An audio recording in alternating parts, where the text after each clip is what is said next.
네, 법보다 주목하겠습니다. 서정욱 변호사 모시겠습니다. 어서 오십시오. 안녕하세요. 예. 이재명 사건 이 영장 청구 이거부터 좀 말씀을 좀 드려야 되겠습니다. 제가 근데 그 영장을요. 네. 174쪽을 다 받아서 예. 이거 읽는다고 이게 그 잠도 제대로 못 잤어요. 영장인데 174쪽인데 예. 청구인은 이제 그 호성진 검사라고 되어 있습니다. 예. 청구인이 네.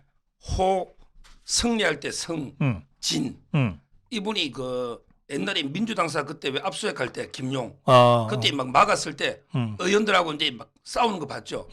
이분이 부부장 검사예요. 아, 그래요? 호성진. 아, 현장에 나갔던 그 검사입니까? 예.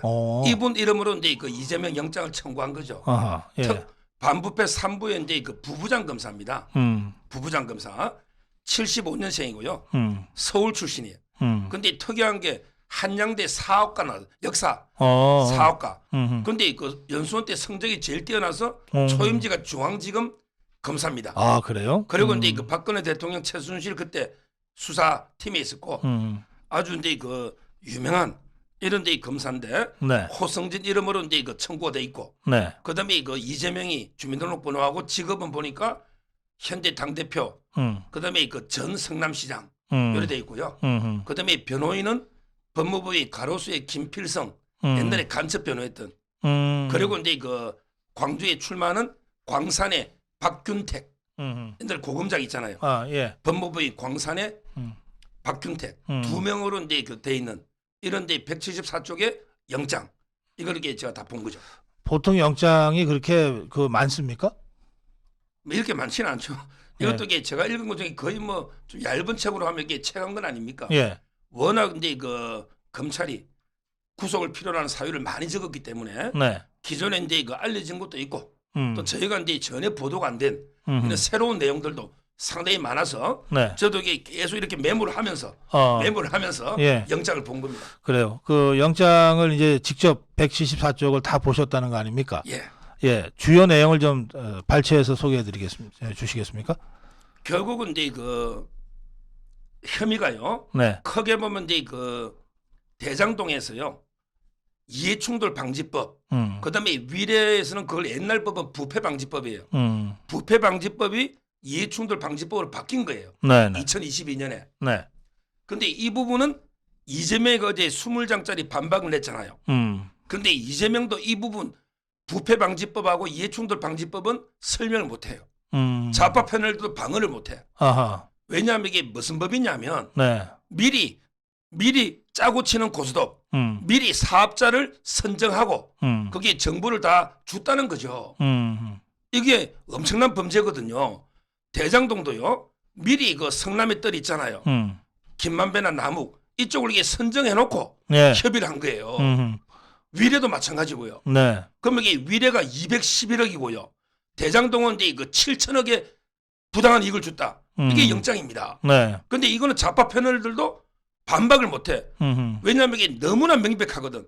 다른 입찰 참가자들은 아예 참여할 조건을 불가능해요. 불가능해. 그쪽밖에 이게 참여를 못한단 말이죠. 네. 따라서 이제 이 부분이 저는 도저히 방어가 못할 거다. 현재 부패방지법, 이해충돌 방지법은 왜냐하면 이게 너무나 명백하고 그래서 이제 김만배가 옛날에 돈 줄 때 네. 야 우리 10년 뒤에 줄게. 아하. 자기들도 이게 입찰이 불법인 거 알잖아요. 그러면 이제 입찰방해나 위계 공모방해는 시효가 10년이에요. 네. 그러니까 10년 뒤에 돈 줄게. 이거는 누구나 불법인 걸 알았다는 거예요. 그래요. 자, 그 부분이 있고 이재명이의 20쪽짜리 반박문의 내용을 보면 이제 진술 태도나 진술 내용 그거는 법적 권리인데 그걸 갖고 구속영장 청구하는 일이 있냐 뭐 이런 주장이 있으면 그건 어떻게 봐야 됩니까? 그거는 이제 이거 뭐 말도 안 되는 소리고요. 당연히 진술 태도나 이게 중요하죠. 자백을 하고 순순히 보는 거하고요. 예. 전부 이게 발뺌하고 잡아떼는 거하고 예. 그거는 이 구속의 필요성이 전혀 다르고요. 네네. 그다음에 영장에 대해서 제가 처음에 하나 말씀드리고 네. 하나만 두 개만 더 말씀드리면 그러세요. 예. 바로 이제 배임인데요. 배임. 예. 이것도 이제 그 저희가 보도 안 된 새로운 내용이 많아요. 뭐 어떤 내용이 있느냐? 네.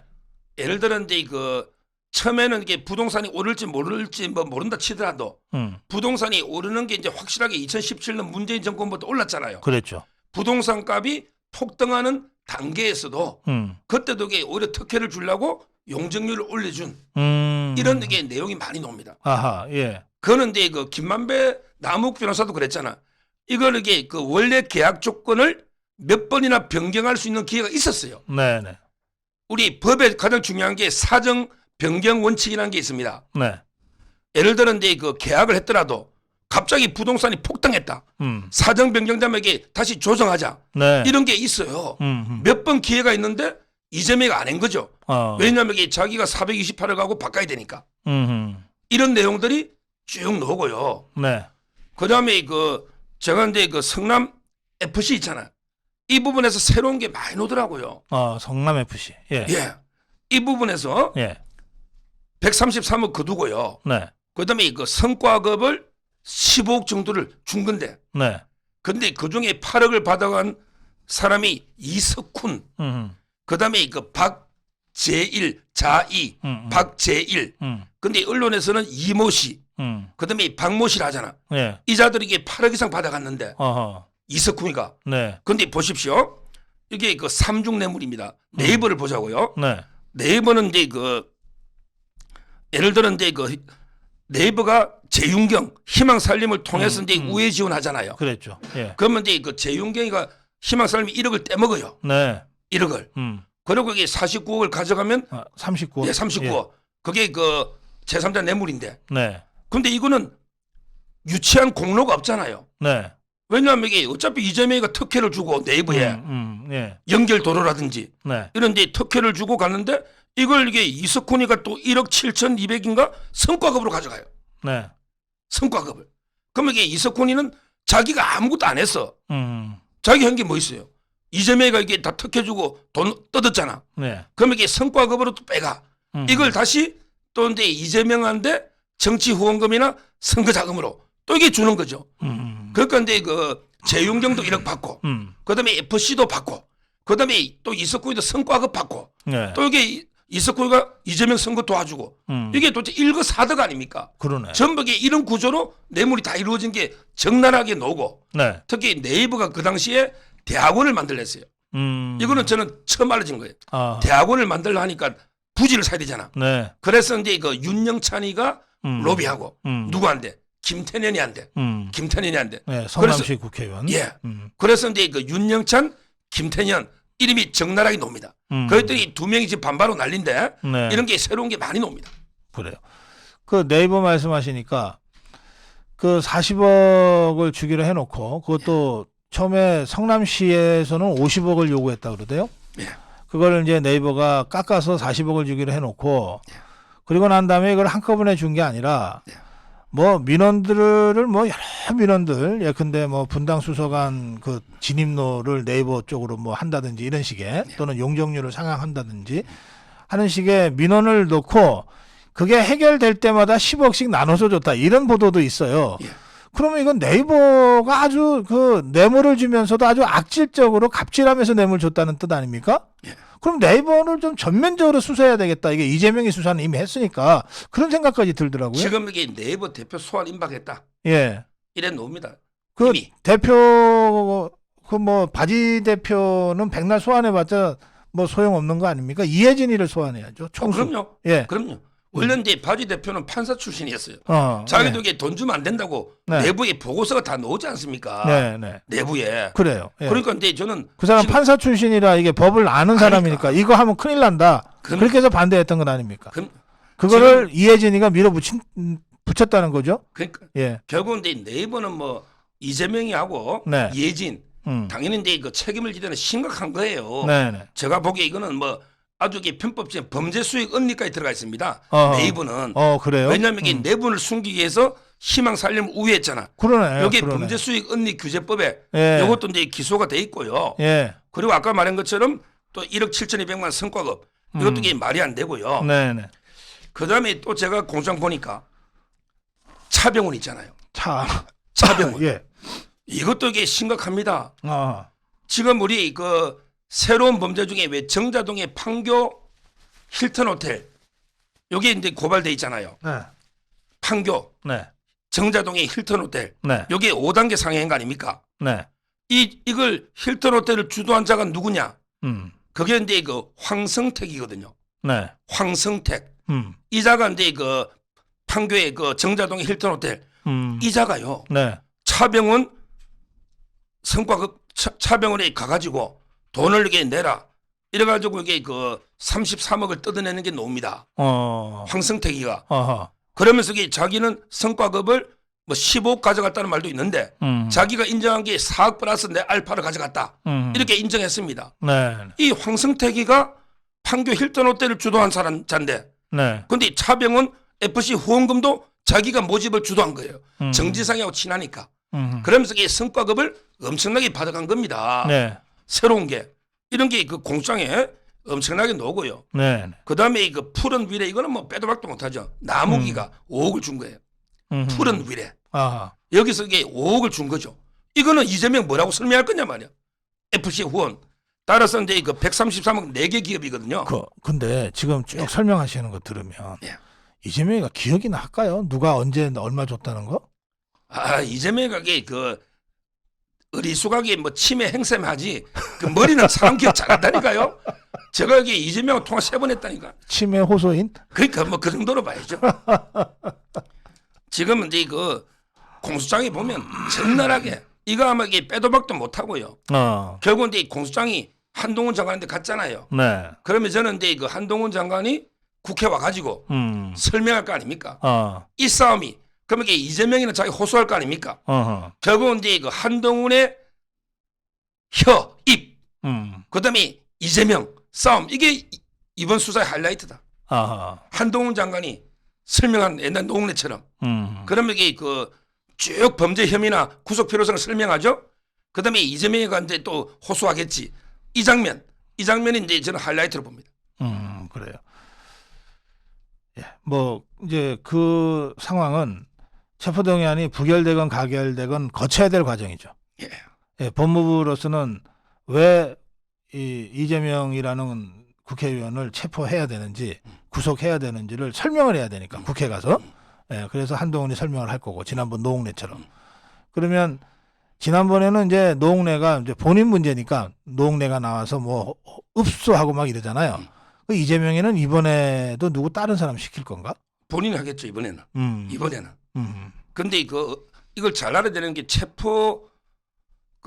불체포 특권 있잖아요. 네. 이걸 이렇게 포기라고 하는데 이 포기가 안 됩니다 법으로. 어허. 이 포기할 수 있는 권리가 아니에요.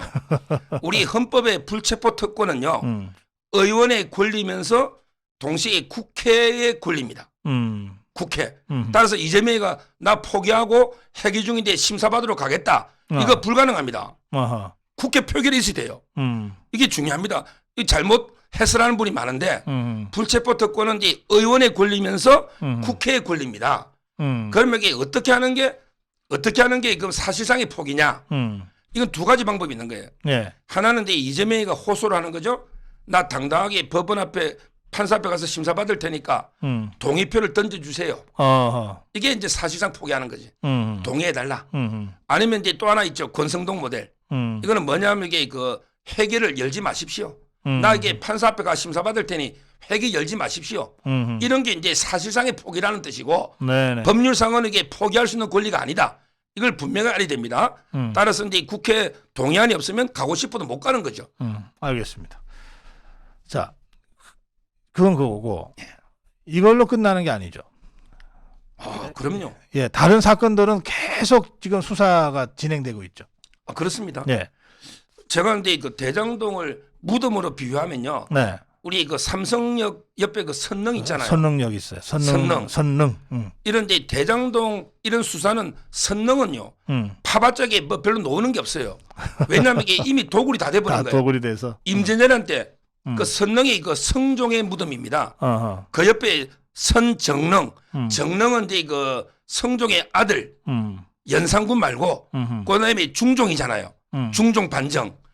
중종의 무덤이 정릉이고 성종의 무덤이 선릉인데 이거는 임진왜란 때 일본 놈들이 다 무덤을 도굴해버렸어. 음흠. 이 말은 대장동은 이미 도굴된 무덤이야. 아하. 그러니까 전 정권의 검사들이 증거를 계속 없애놨고 은폐해놨고 인멸해버렸단 말이야. 네. 따라서 이 대장동은 상당히 힘든데 근데 앞으로 이제 남은 수사 있잖아요. 바로 이제 백현동, 그다음에 그 정자동의 힐튼 호텔, 네. 그다음에 쌍방울 이런 거는 이제 무덤으로 치면 천마총이나 문영왕릉쯤 되죠. 하나문도 이게 도굴된 적이 없어. 아하. 이 말은 이게 전 정권의 검찰이 손을 대는 게 없어.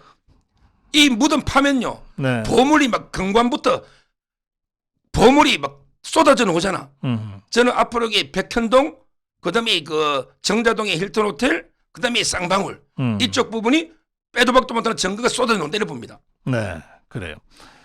그 말씀하신 것도 뭐 이제 지금 수사팀이 수사를 이미 하고 있는 중인 거죠. 백현동, 그다음에 정자동 힐튼 호텔, 그다음에 쌍방울. 그 쌍방울 얘기는 잠깐 좀 해야 될 것 같은데 사자심 대질신문이 있었다는 거죠. 예. 예. 보통 그 대질신문은 양자대질신문은 뭐 우리가 쉽게 보는데 사자대질신문은 별로 안 하는 거 아니에요? 보통 이제 경찰서 가면 의자가 2개밖에 없어요. 예. 그러니까 의자 4개 하려면 빌려와야 돼, 다른 데서. 사자는 이게 드문데 예. 제가 이제 그 처음으로 방송에 이름을 깐 게 안부수 아닙니까? 네. 쌍방울은 이제 그 3명이 이재명을 잡습니다. 3명. 아하. 3명.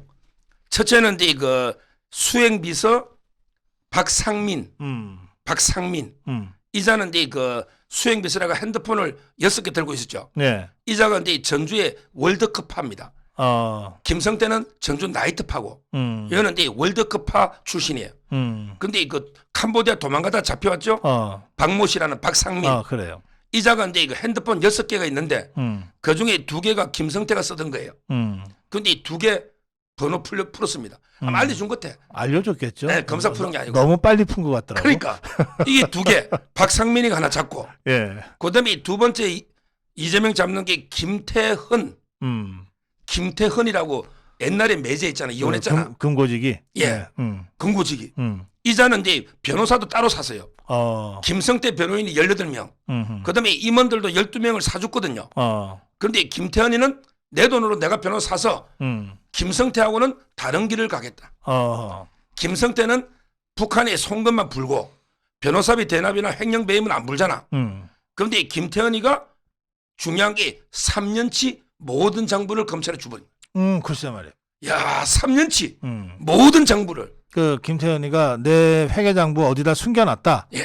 그렇게 해서 그 쌍방울 쪽에다가 검찰이 어디 숨겨놓은 서류 갖고 와라 해서 이미제출 형식으로 받았다고 그러더라고요. 와, 3년치 실장 보면 뭐 자금 뭐는 변호사비부터 횡령비 다 나올 거 아닙니까? 다 나오는 거네요. 이게 이재명 잡는 두 번째 김태현.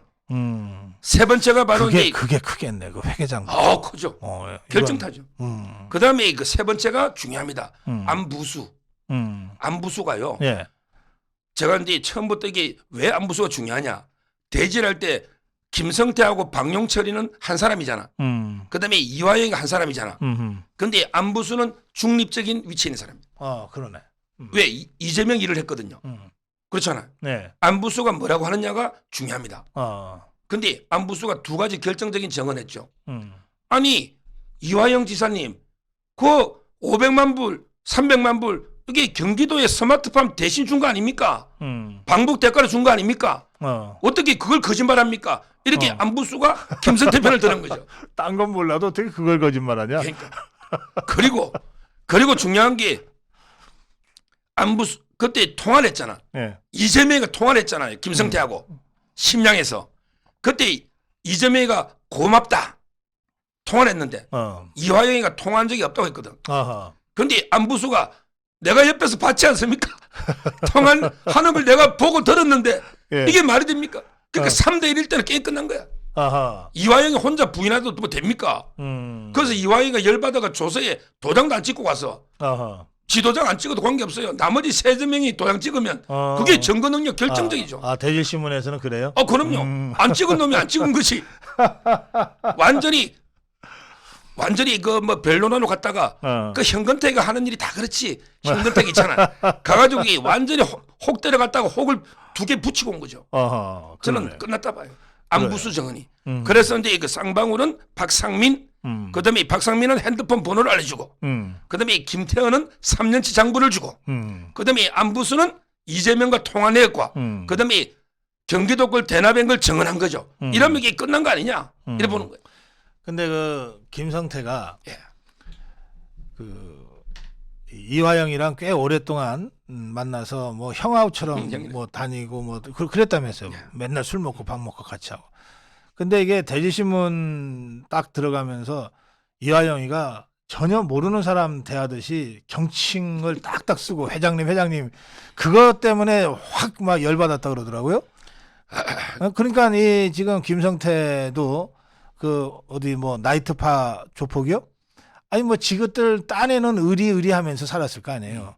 그 이화영이가 그 완전히 안면 바꾸는 거 아닙니까? 그걸 보고서 이게 완전히 돌아대는데 그러면 이제 뭐 김성태도 뭐 더 이상 내가 저것들 지켜줄 이유가 없다 이렇게 되겠네요. 그럼요. 김성태가요. 워낙에 재판을 많이 받아가 거의 변호사 수준 뺨치더라고. 뭐냐면 이게 그 내가 형 때문에 이화영이 형 때문에 깜빵가마 70에 논다. 야 이제 그거 좀 알더라고. 지금 이게 68년생인가 그래요. 쟤보다 2살 많아요. 68년생인가 김성태가. 근데 70에 논다. 그럼 자기가 10몇 년 사는 거 아는 거야. 그러면서 이게 형 때문에 우리 쌍방울 임직원이 10명이 구속됐어. 10명. 이게 멸문지하죠. 기업도 하고. 그리고 이게 재벌 해도 이게 현금 만드는 게 어렵습니다. 북한에 주려고 이게 술집 하는 사람한테 빌리고 온갖 사채까지 힘들게 구했거든. 근데 그걸 전혀 모르고 야 그건 너그 사업 때문 아니냐. 이러니까 이게 김성태가 막 목소리가 워낙 크게 고성을 지르고 완전히 대질신문이 개판된 거죠. 거기에 이제 안부수 박용철이가 있으니까 뭐 게임은 이게 압도적으로 끝난 이런 데 그 상황을 보면 돼요. 그러니까 제가 참 보면 그 정성호가 정진상이 만나서 저 입단속하고 김용이 만나서 입단속하고 이화영이 만나서 입단속을 했대는데 그러니까 이게 이재명이나 정성호나 이화영이 정진상이 김용이가 지것들만 입 닫고 있으면은 다 괜찮을 거라고 생각하는 거 아니에요 지금. 그러니까 그거 황당해요. 신문도 안 보나? 지금 이게 옛날에요. 옛날에도 이게 뭐 남말은 새가 듣고 반말은 이게 지가 듣는데 이거는 새하고 지만 있어도 다 드러나는데 지금 이게 새하고 지만 있는 게 아니고 사람이 몇 명이냐 말이에요. 쌍방울이 임원이 박용철부터 뭐 아까 이게 안부수부터 몇 명이 있느냐 말이에요. 그리고 이게 북한도 제가 누누이 말하지만 김성태는요 조폭이면서 사학가입니다. 직업이 소설가 아닙니다. 그렇지. 소설 써본 적이 없어. 김성태 보고 이런 소설 써보라면 못 씁니다. 거기 북한 등장인물을 어떻게 알아 자기가. 못 쓰잖아요. 직업이 소설가가 아니라니까. 근데 이게 만약에 소설이라면 노벨 문학상 바로 받아야지. 노벨 문학상을. 따라서 이거는 이제 그 경험하지 않고는 진술할 수 없는 이런 이제 일관적이고 구체성이 있는 이런 진술이기 때문에 그 쌍방울은 저는 이제 그 가장 확실한 것 중에 하나다. 이렇게 보입니다. 알겠습니다. 자 이제 김만 하나 더. 그래요? 제가 이제 그 정자동의 그 힐튼 호텔도 고발장을 제가 입수했어요. 그래요? 정자동의 그것도 뭐 정말 그거는 심각한 특혜라 그러던데. 이거는 이제 백현동은 4단계 상향했잖아. 김인섭이가. 근데 힐튼 호텔 있잖아. 이거는 이제 그 5단계 상향했어. 유원지에서 상업시설로 호텔이니까 21층짜리 호텔이거든요. 요게 이제 그 5단계 상향하고요. 원래는 이제 30년 임대하고 불해주거든. 근데 임대율이 원래 최하 5% 돼야 돼, 연리. 근데 1.5%로 특혜를 주잖아. 이 고발장을 보니까 피고발인이 7명이에요. 피고발인이. 이재명, 그 다음에 역시 정진상, 그 다음에 전형수라고 있어요. 전형수. 이자는 이제 그 행정기획국장을 했어, 성남시. 그 다음에 나중에 도계공의 경영기획본부장입니다. 전형수. 그 다음에 그 배지처가 시행사잖아. 거기에 바지 대표들 김현철하고 김혜정, 여자 김혜정, 김현철. 그 다음에 여기 실제 대표는 이제 황승택입니다. 황승택이가 회사를 2개 가진 거예요. 용역회사, PMG 플랜, 용역회사하고 그 다음에 배지처도 49% 지분을 가지고 있고 2개 다.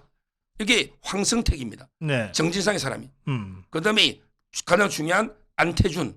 안태준이가 문학진의 보좌관인데 이자가 이게 김인섭이처럼 허가를 다 해준 옛날에 그 성남도시공사 부사장 출신이죠. 아, 그래요? 안태준. 이렇게 7명이 피고반이로 혐의가 요거는 이제 성남 FC에서 조사 중에 있습니다. 이것도 이게 엄청난 사건이죠.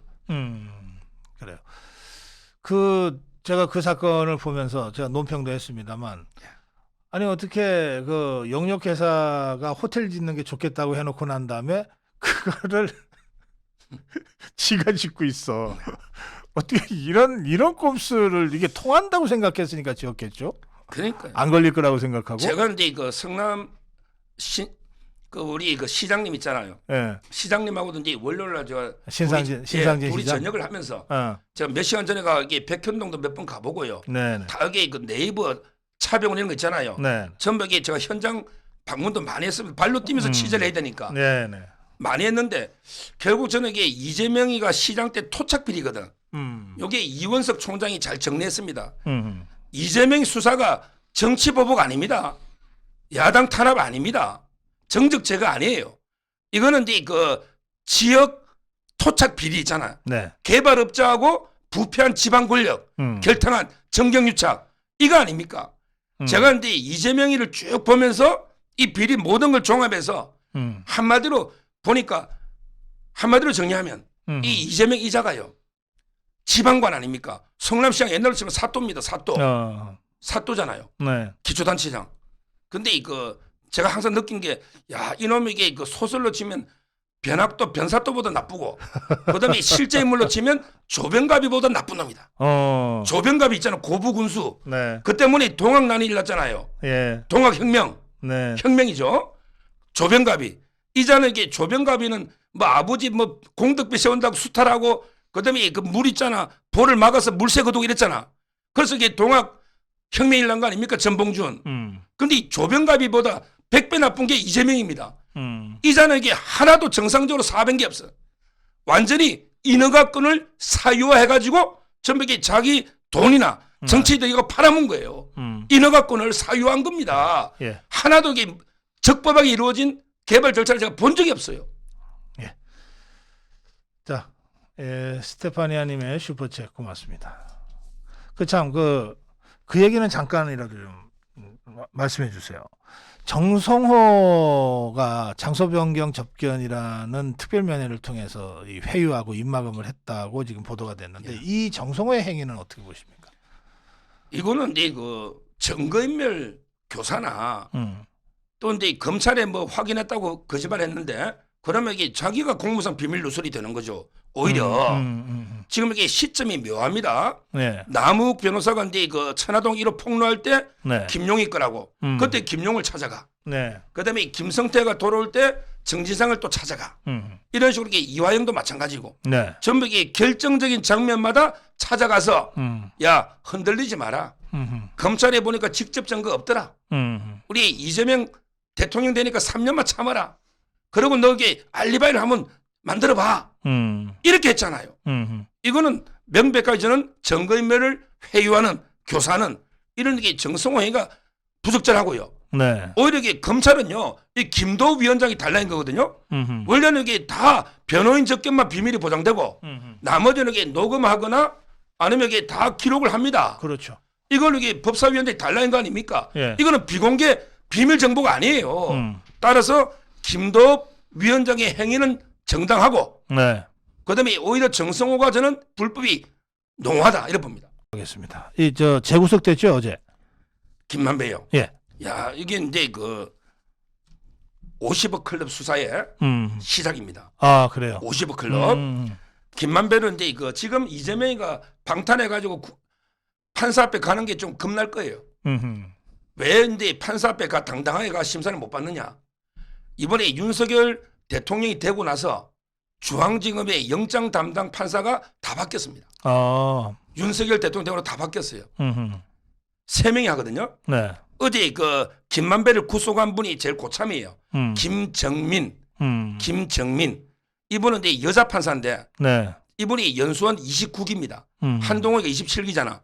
29기인데 이분은 이제 그 서울 출생의 서울법대 여자 판사님입니다. 김정민. 그다음에 두 번째 한 명 김상우 판사라고 있어요. 네. 이분이 서욱이나 옛날에 그 김홍원이 구속한 기억나죠? 해양청장. 아, 그래요. 김상우. 이분은 이제 그 30기입니다. 근데 대구 경신고 넣어서 경북대 법대 나왔어요. 대구 사람이에요. 뭐 성향 말할 것도 없지. 그다음에 마지막 한 명이 김용이 구속한 김세용, 서희, 김세용. 이분이 31기인데요. 이분은 마산 출신이에요. 마산 출신의 대원외고 서울법대 나왔어요. 이 말은 최고 똑똑한 분이고 지역적으로 되게 마산, 대구, 서울입니다. 옛날 김명수 때는 전부 우리법 연구에 호남들이 많았거든요. 다 바뀌었잖아요. 그럼 이게 이재명 받으러 가면 바로 저는 구속될 거라 봐요. 법에 따라. 그러니까 근데 그 어제 김정민 판사가요. 예. 김만배가 혐의가 근데 그 340억을 금고에 은닉해 난 게 있고. 네. 그다음에 그 자기 인테리어업자 친구한테 내 핸드폰을 불태워라. 와, 핸드폰을 또 불태우는 거 처음 봤네. 부수는 것도 아니고 불태우라고 했지. 그다음에 더 중요한 거는 추징 보존하잖아, 검찰이. 네. 이걸 피하려고 142억을 숨겨놓은 거죠. 142억. 세 가지 혐의로 구속이 됐고 네. 결국 이 은닉 자금은 50억 클럽으로 갑니다. 아, 그래요. 네. 50억 클럽 그 박영수, 권순일, 최재경 등에 대한 수사가 본격적으로 이제 시작됐다고 봐도 됩니까? 그렇습니다. 그 팀이 네. 저는 권순일이나 다른 사람 말 많이 했으니까 네. 제가 이제 오늘 박영수 혐의를 정확하게 적었어요. 예. 박영수가 네. 와, 받아간 게 엄청납니다.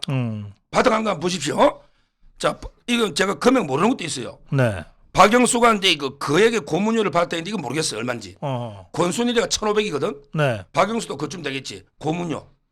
그다음에 그 박영수가 화천대에 5억을 출자했다는 5억을. 근데 얼마 받아 이것도 안 드러났어요. 근데 5억 출자가 있어요. 출자했으면은 뭐 이익을 같이 챙겼겠네요. 예. 자, 받아간 거. 딸이 이제 그 일하잖아. 딸이 단기 대여금으로 11억을 가져갔어. 딸이 뭔데 아무것도 아닌 딸이 11억 가져가 안 갚는다니까. 아, 조금 갚았대. 안 갚아요. 이게 아버지 뇌물 아닙니까? 딸이 11억을 가져갔다니. 단기 대여금으로. 그다음에 딸이 퇴직금을 계약서를 보니까 5억이야. 5억. 그러면 이게 벌써 16억이고. 그다음에 딸한테 아파트 값이 한참 뛸 때 있잖아요. 네. 2017년 한참 뛸 때. 그거 분양해 줬다며. 그 이게 분양한 게 차액이 6, 7억. 6, 7억. 15억에 갔거든. 자기가 6억 내고. 그러면 딸이 아파트 차액이 6, 7억, 퇴직금 5억, 그다음에 단기 대여금 11억. 이 금액도 얼마냐 말이야. 거기 자기 고문료, 그다음에 출자금. 네. 그다음에 자기 육촌 동생 이기성이라고 있잖아. 이기성. 그 이게 분양 대행 싹쓸이 했잖아. 이 박영수 흉악한 자입니다. 이 자가 정민용 변호사를 파견한 사람 아니에요. 정민용 변호사. 요즘 이게 불고 있죠. 예. 예. 그러니까 박영수 사람 아닙니까? 따라서 저는 박영수부터 특검하고 그다음에 권순일이부터 구속하고 이렇게 그 은닉자 김만배가 은닉한 340억이 어디 갔냐? 네. 이걸 이렇게 50억 추적으로 검찰이 가고 있는 거예요. 그래서 김만배를 구속했다. 이렇게. 예. 알겠습니다. 여기 있어요. 예. 제가 이제 진짜 이거 연구 많이 하거든요. 요즘 방송도 막 한 3-4개씩 하고 네. 이 연구를 엄청 하는데 제가 진짜 모르는 게 하나 있어요. 네. 제가 이게 이재명, 김만배, 김성태 보면서 모르는 게 하나 있어요. 예. 저도 이게 연구하고 있어요. 3명의 비자금이 누가 제일 많을까? 야, 이거는 저도 김성태의 비자금이 많을까? 김만배의 비자금이 많을까? 이 고민하다 보니까 댓글 봤더니 이재명이가 제일 많을 거라 하더라고. 이 3명 중에 이재명이가 지금 여기 김성태는 공식적으로 한 500억 정도가 비어요. 김만배는 여기 아까 340억에 또 140억 김만배도 많이 비어요. 근데 저는 그 3명 중에 이재명이 있잖아. 네. 이 저수지 백현동, 정자동, 뭐 여기 대장동, 위례 온갖 게 저수지가 많잖아. 네. 저는 그래도 이게 이재명의 비자금이 제일 많지 않을까. 3명 중에 제가 그거는 진짜 판단하기 어렵습니다. 그 이재명이가 돈을 뭐 이렇게 만들어서 어딘가 저수지에다가 숨겨놨다면 그 용도는 이제 선거 자금이 주일 거예요. 예. 그리고 이미 그 대선을 꿈꾸고 있었기 때문에 예. 그러면 대선을 염두에 둔 비자금을 만들었을 가능성이 많거든요. 그러면 최소한 수천억이지. 자기들이 목표했던 게 얼마나 있는지는 모르겠지만 그 정도를 만들어야 된다고 생각하고 아마 돈 만들기에 나섰을 거예요. 그래서 제가 보기 김성태, 김만배보다 예. 이재명이 비자금이 제일 많지 않을까 저는 그런 추측하고 있어요. 저도 그렇게 생각합니다. 자, 그 지금 그 불법 파업 조장법 있잖아요. 아 예. 이거를 이 저 더불어민주당 전국 주사파 세력이 지금 강행 처리를 하려고 환노위를 지금 지금 강행하고 있어요. 법사위는 정 안 되면 패스해서 본회의 직회부까지 생각하면서 움직이는 것 같아요. 이게 이제 그 민노총의 청부 입법이라는 것 아닙니까? 그런가 하면은 고용노동부가 노조장부 그 노조에 회계장부 제출하라 그러는데 320여 개 그 노조 중에서 120개밖에 제출을 안 했더니 200개 넘게 그것도 1000명 이상 노조한테만 요구했는데도 사실상 이게 지금 거부하고 있는 거거든요. 어떤 노조는 회계장부 표지만 찍어서 보냈다고 그러기도 하더라고요. 이게 지금 그 우리 윤석열 정부의 3대 개혁 중에 제일 먼저 노동개혁을 지금 드라이브 시작한 거 아닙니까? 이 상황 전체적으로 한번 좀 정리를 해볼 필요가 있겠어요. 전체적으로는 이제 그 문재인이가요. 예. 이번에 책을 하나 추천했잖아요. 아, 조국의 법 고전 산책. 법 고전 산책 책을 추천했거든요. 예. 근데 저는 책을 추천할 전에 그 책을 다 읽었어요. 네. 제가 근데 이거 지피적이면 백전불태라고 그렇죠. 항상 이 적들 책도 봐야 돼요. 예, 그럼요. 조국의 책으로 이게 평석을 해보면 예. 거기에 보면 몽테스키웨가 나옵니다. 몽테스키웨 법의 정신. 법의 정신. 어. 그게 최초로 상권 분립이 나오죠. 상권 분립의 핵심은 견제와 균형이잖아. 예. 자, 그러면 이게 저는 이러면 돼요. 민주당이 완전히 의회 입법권 남용하는 마음대로 게 양국관리법 그다음에 뭐 황건적 보호법이라는데 저는 노란 봉투 있잖아. 이게 말이 안 되는 법이잖아. 이런 게 민주당이 입법 폭주, 입법권 남용을 한다. 그러면 이게 견제와 균형, 대통령이 할 수 있는 견제가 뭡니까? 그게 거부권 아닙니까? 그렇죠. 근데 이게 고민할 필요도 없어요. 일괄 거부권. 민주당이 만든 모든 법 일괄 거부권으로 이게 대응하면 돼요. 그러면 이게 제적 3분이 되면 너 해라 이거야. 3분의 2가 되겠습니까? 네. 200석이 되겠습니까? 저는 이게 일고의 가치도 없다 봐요. 이런 게 반시장적인 양국관리법. 아니 노란봉투법이라는 게 법이라는 게 칼하고 저울이 있어야 되잖아. 저울이 균형이잖아요. 그러면 이게 사용자하고 노동자의 저울이 노동자가 불법으로 파업하면 사용자가 책임 물어야 저울이 공정하죠. 그걸 이게 못 물으면 저울이 한쪽으로 노동자 쪽으로 이게 기울었잖아요. 따라서 저는 이거는 바로 이제 그냥 거부권으로 행사해야 된다. 이렇게 보는 거예요. 예. 그 뭐 더불어민주당 전국 주사파 세력의 입법 독재, 입법 폭주. 이거는 사실은 이 국민의힘에서 어쨌든 그 국회에서 막아내는 것이 좋은데 뭐 지금 국민의힘이 그럴 힘도 없고 그럴 정신도 없는 것 같아요. 그러니까 어쩔 수 없이 우리 마지막 방패 대통령 거부권을 행사해서 이걸 막아내야죠. 예. 사실은 그거 하려고 대통령 됐다고 할 수도 있어요. 예. 예. 그런데 그거 좌파들의 이런 이 희대의 악법들을 그 힘으로 밀어붙이겠다고 하는 입법 독재, 입법 폭주를 막는 것만으로 노조 개혁이 되는 게 아니잖아요. 예. 막는 거는 막아내면서 어쨌든 이 그동안 수십 년간 쌓여온 이 적폐, 이 노사 현장에서의 적폐, 이것들은 청소할 건 청소하고 또 우리가 내년 총선에서 이겨서 우리가 입법을 주도할 수 있게 되면 정말 새로운 노사법치주의를 확립하기 위한 여러 가지 이 법 제도들을 정비해 나가야 되잖아요. 예. 그렇습니다.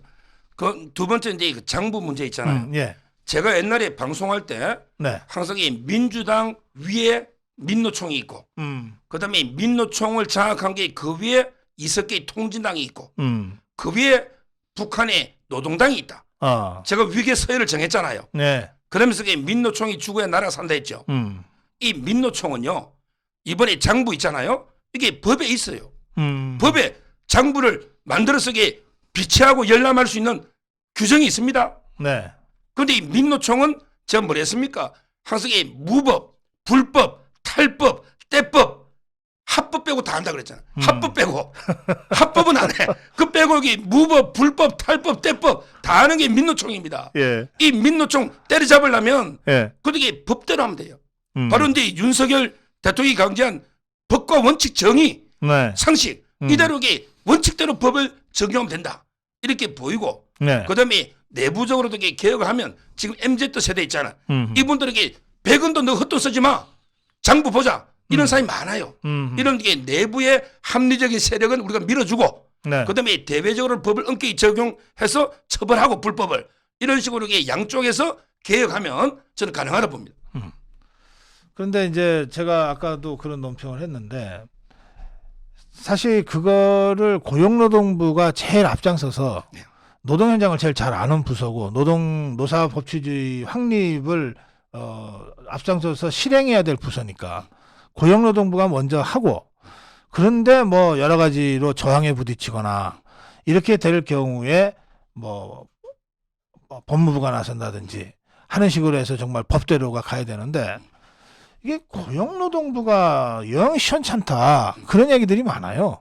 그러니까. 예. 그러면 이게 그 한동훈이나 뭐 원희룡 같은 사람 보내야죠. 한동훈과 원희룡 장관을 같은 바꿔야 됩니까? 그밖에 없잖아요. 그러네. 한동훈이나 원희룡 같은. 아주 간단하네. 아니, 한동훈이가 이게 한치도 안 물러서잖아. 예. 원희룡도 이게 불법 파업에 안 물러서잖아. 이런 분을 보내야죠. 그럼 장관을 바꿔야죠. 그럼 물을 것같은 예. 그러네요. 아주 간단한 해법이 있군요. 알겠습니다. 자 이제 남은 시간 국민의힘 전당대회 얘기로 가겠습니다. TV 토론 첫 번째 TV 토론이 있었습니다. 그리고 권역별 연설회가 3번 있었습니다. 후보 간 공방도 치열해지고 있는데 그런데 여론조사는 대체로 뭐 김기현이 안철수를 오차범위 바깥에서 앞서는 걸로 또 계속 발표는 되고 있습니다. 지금 전당대회 양상 그리고 TV 토론 어떻게 보셨습니까? 뭐 TV 토론은요. 예. 보통은 이제 그 자기가 이미 지지하는 후보가 대부분 정해져 있습니다. 예. 그러면서 그 자기가 보고 싶은 것만 보고 듣고 싶은 것만 듣거든요. 따라서 이제 뭐 이거 보고 마음 바뀌는 사람이 많지는 않을 걸로 저는. 그래요. 큰 예외 없다. 네. 이렇게 보이고요. 뭐 제가 보기에는 황교안 대표가 상당히 잘하더라고 저는. TV 토론을. 예. 뭐 제가 이게 좀 편파적이 들어갔는지 모르지만, 예. 근데 큰 변수는 안 되고 있고. 다만 이런 이야기. 엊그저께 우리 여의도 뒷담화 지석규 센터장도 TV 토론 평가하라 그랬더니 황교안 후보가 잘했다고 그렇게 평가하대요? 다 비슷한가 보네. 예. 예. 물론 이게 뭐 제 주관적인 생각이니까 이게 객관적인 건 아닙니다. 다만 이거 하나 이런 말은 많이 듣깁니다. 아니 김기현 후보 이만큼 이게 밀어주면 벌써 60은 가 있어야지. 이게 뭐야? 아니 대통령실에서 노골적으로 다 정리해주고 밀어주고 그렇잖아요. 지구당 위원장들, 당협위원장들 전부 가 있잖아. 다 가 있잖아. 맞죠? 예. 거의 다 가 있잖아. 다른 캠프에 누가 있어요? 그러면 이게 벌써 60, 70 너가 1차에서 끝내야지. 지금도 이게 40% 대해서 헤매면서 이게 결선투표 뭐 걱정하고 이거는 이게 본인이 좀 자체 발광을 해야 되는데 자체 이게 본인의 인간적인 매력과 정책이나 발광으로 이게 끝내야지. 근데 워낙 본인의 그 발광 안 되는 어떻게 보면 이게 좀 그런 면에 대해서 억지로 밀어주니까 이게 지금 혼전을 안 했지 몰라도 예. 상당히 그 전당대회가 흘러가는 게 저는 안타까운 상황이죠. 발광하라 그래서 그걸 비속어로 들으시면 안 되고요. 자체적으로 빛을 좀 내야 된다 이런 뜻입니다. 예, 그렇습니다. 그래 좀 꼭 고구마 한 2개 먹고 사이다 안 마신 것 같은 좀 답답한 게 좀 있어요. 그러니까. 자 그런데 이제 합동연설회와 TV 토론 우선 TV 토론 얘기부터 먼저 한 번 더 하면. 이게 뭐 무슨 또 땅 투기 문제라든지 뭐 이런 공방, 뭐 DNA가 어떻다는 둥 뭐 이런 공방 이게 저는 아까 제가 논평을 그렇게 했습니다. 아니 국민의힘 유권자 이번에 그러니까 어느 선거나 다 유권자가 있잖아요. 아니 초등학교 반장 선거는 초등학생이 유권자죠. 뭐 향후의 회장 선거는 향후 회원들이 유권자듯이 이번 선거는 일반 국민이 아니에요. 국민의힘 최근 당원들이 유권자거든요. 아니 그러니까 제가 이 후보들 공방을 보면 아니 국민의힘 최근 당원 책임 당원들은 뭘로 보고 어떻게 전혀 그 수준에 미치지 못하는 공방을 하고 있냐. 저 이런 느낌이 자꾸 들어요. 예. 저도 이제 뭐 토론 보면 좀 답답한 게 있는데요. 네. 근데 조금 전에 그 땅 문제 언급하셨잖아요. 예, 예. 저는 이 부분은 분명히 좀 짚어야 된다 봐요. 아, 그러세요. 예. 우리나라에서요. 네. 부동산, 그다음에 병력, 네. 그다음에 입시 비리 이 세 가지는 아무리 검증해도 지나치지 않습니다. 저는 해야 된다 봐요. 아. 황교안 대표가 제기했지만 네. 먼저 이게 그 나경원 대표 때 공개한 걸 보십시오. 나경원 대표가요. 네. 그 신당동에 47평 빌딩 있잖아요. 이걸 54억 7,500만 원에 사가지고 네. 그 다음에 59억 5천에 팔았으면 비용 빼고 한 1, 2천만 원 남았을 거야. 54억 7,500이니까 55억에 사서 59억. 근데 비용 있잖아요. 네. 세금. 그럼 이게 한 1, 2천 남았을 거야. 이거 가지고 나경원 땅 투기했다고 얼마나 이게 공격했습니까? 그랬죠. 예. 그럼 이거부터 사과하든지 김경 캠프에서 자 저는 이게 제 주관적인 판단은 빼고 팩트만 제가 말씀드리겠습니다. 예. 황교안 대표 측에서 제기했죠. 의문을 팩트만 김기현 후보가요 98년에 그때는 이제 변호사겠죠. 98년에 맹지 임야를 3,800만 원에 3만 5천 평 산 거 맞아요. 이게 팩트입니다. 98년에 그다음에 그 맹지 이걸 3,800만 원에 3만 5천 평 산 거는 팩트잖아. 그럼 등기부 네. 노니까. 네네. 자 그다음에 김기현 후보가 국회의원이 된 거는 2004년부터입니다. 네. 그건 맞죠? 사선했잖아. 2004년. 그럼 이게 2008년까지 초선. 그다음에 KTX 여기 들어선 거는 2010년입니다. 김기현 후보가 그 재선을 하고 예. 있을 때. 국회의원은 2004년부터 했고, 그다음에 그 2010년에는 재선 때 KTX 여기 들었었고, 그다음에 울산시장은 2014년에 한 거죠. 네. 그러니까 그 연결 도로가 났을 거 아니에요. 이게 시장하고는 무관합니다. 그렇지만 시장은 2014년이고 KTX 여기 2010년이니까. 그렇지만 중요한 게 KTX 여기 들었을 때 김기현 후보에게 국회의원이었어요. 그럼 이게 2010년에 상임위가 어디냐? 국토입니다. 2010년에. 그래요. 그러면서 이게 맹지가 연결도로가 됩니다. 그다음에 이 땅값은 1,800배 뜁니다. 지금 이게 640억이라고 뭐 시가 이런 놓습니다. 이게 팩트예요. 그다음부터는 이게 각자 판단하면 됩니다. 뭐 투기 목적인지 투자 목적인지 뭐 내가 하면 투기고 내가 하면 투자고 남이 하면 투기인데 이거는 그다음부터 판단하면 되지만 이거는 제가 보기 훨씬 나경원 거보다 심각하죠. 우리 일단 법감정으로 3,800땅이 천문학적 몇백억이 됐다. 그다음에 맹지가 연결도로 들어섰다. 그리고 이게 그때 국회의원이고 국토이다. 이 정도면 이게 의심 안 하겠습니까? 저는 이게 좀 더 성실하고 소상하게 해명해야 된다. 아니면 이게 두고두고 아마 이게 좌파들 공격도 받을 거고 지금 안철수 측에도 공격하잖아요. 황교안 대표도 공격하고 네. 좀 더 적극적이고 성실한 해명을 해라. 이렇게 봅니다. 그래요. 그 김기현이 그 부분에 대해서 이제 해명한 걸 보면 지금 우리 서정욱 변호사가 설명한 대로 언제는 어땠고 언제는 어땠고 언제는 어땠고 언제는 어땠다. 그래서 이거는 투기가 아니었다. 이렇게 설명하는 게 아니고 그냥 뭉뚱그려서 그거 그럼 사 갈래요? 뭐 이런 식이야. 그러니까 이준석이가 95% 할인해 사간다고 하잖아요. 옛날에 90%에 사갈래요? 그럼 이게 3,800만 원에 주면 저 사오죠. 제가 사죠, 제가. 3,800만 원에 팔면 산 거에 95% 할인해 주면 이거는 말이 안 되고 그러면서 이게 또 공격하면 황교안 대표가 공격하면 야 이거는 이게 좌파 민주당 공개하고 똑같은 거 아니냐 하면서 화만 내요. 아니 본인이 딱 연도별로 설명하면 되죠. 그런데 왜 좌파 공격이라고 화만 내고 합니까? 본인이 설명하면 되죠. 이 부동산은요 언제든지 폭발할 수 있는 엄청난 이게 화산과 같은 겁니다. 이 심각한 그러고 이게 법감정이라는 게 있잖아요. 네. 불법이 없더라도 사촌이 땅을 사도 배가 아픈데 누가 사가게 1,800배 뛰면 국민들이 정서적으로 어떻게 볼지 그것도 생각해 봐야 되는 거예요. 알겠습니다. 그리고 또 하나의 이제 그 이슈라고 할까요?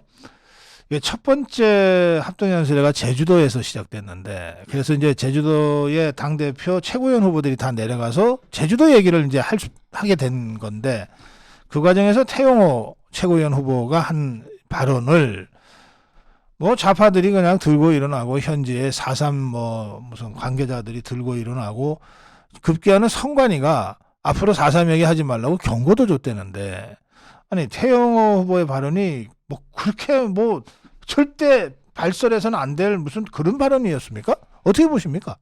옛날에 그 영국의 조지 오웰이라고 있잖아요. 동물농장 조지 오웰. 이분이 뭐라고 했냐면 현재를 지배하는 자가 과거를 지배하고 과거를 지배하는 자가 미래를 지배한다. 예. 이게 조지 오웰 말입니다. 네. 지금 이게 역사학계는 좌파가 지배하고 있는 거예요. 좌파가. 그러면서 이게 완전히 과거를 자기들 마음대로 이게 재단하고 자기들 마음대로 이게 조작하고 합니다. 예. 저는 그래 봐요. 자, 그러면 이게 그 4.3 사건을 보자고요. 네. 정부 공식 문서에 되어 있더라고. 정부 공식 문서는 남노당 제주도당이 조직적으로 반경찰 활동을 했다. 경찰에 반해서 활동했다.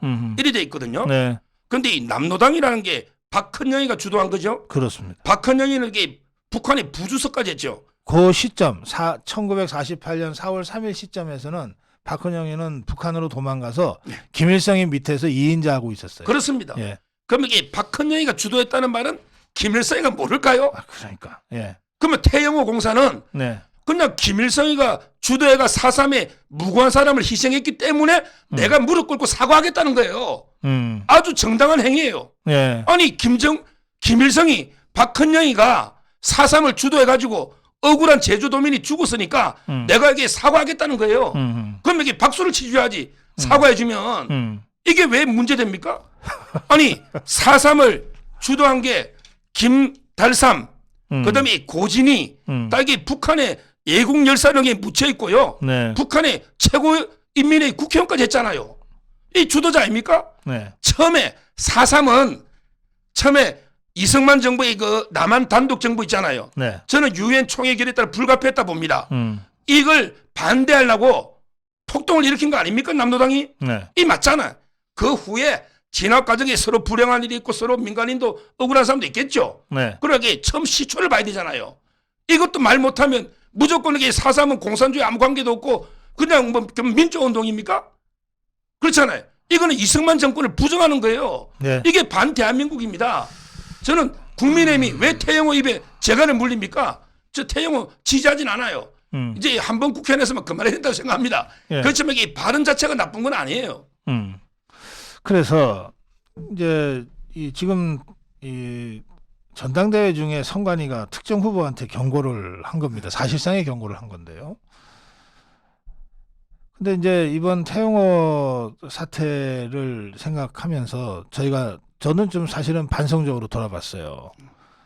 두 가지 의미에서 반성이 있었는데, 하나는 아이고 우리가 정리했어야 될 거를 태영호가 문제를 제기했다는 점에서 제 스스로가 좀 부끄럽더라고요. 그다음에 두 번째는요. 이번 사태에서도 아주 그대로 잘 보이는 건데, 좌파가 문제를 제기해서 시끄러워질 것 같으면 우리가 걔네를 때려, 내부에서 조용히 하라고 그러고. 아니 그럼 도대체 좌파랑 싸우려는 거야 말려는 거야 도대체? 그러니까요.